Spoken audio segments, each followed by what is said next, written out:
Welcome to this pronunciation course. Before we dive in and master all the English sounds, let me just explain a few things so that you can get the most out of this course. Have a look at this word. The word cough, as you can see on the screen. However, what are those symbols in orange? Well, these symbols represent the sounds, okay? So cough, the spelling has 5 letters, C-O-U-G-H. But when we actually say the word cough, there are only 3 sounds. K, O, and F. K, O, F. Make cough. So I just want to highlight this because the relationship between sound and spelling in English is sometimes a bit odd, sometimes a bit strange. But there are spelling and sound relationship patterns. So I want you to start to notice the patterns between sound and spelling. For example, C can represent the sound K, okay? But it can also represent other sounds, which we'll see later in the course.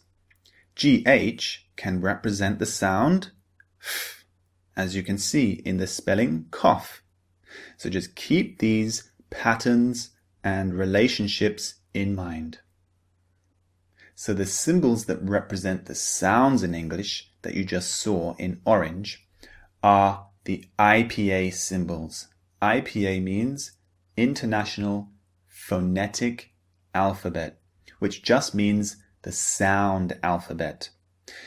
Now, these symbols are very good to learn. They will help you with your pronunciation and you'll be able to read a new word using the IPA.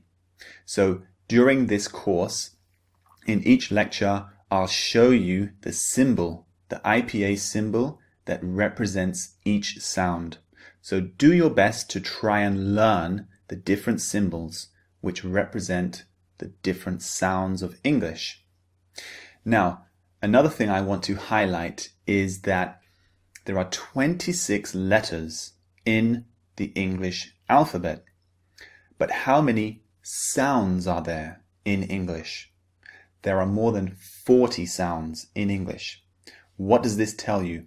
This tells you that each letter in the alphabet can represent more than one sound. Okay? For example, the letter C in English can represent the sound K, as in cough, but it can also represent the sound S. For example, rice, R-I-C-E, rice. So keep this in mind as well. Some letters can represent different sounds, not just one.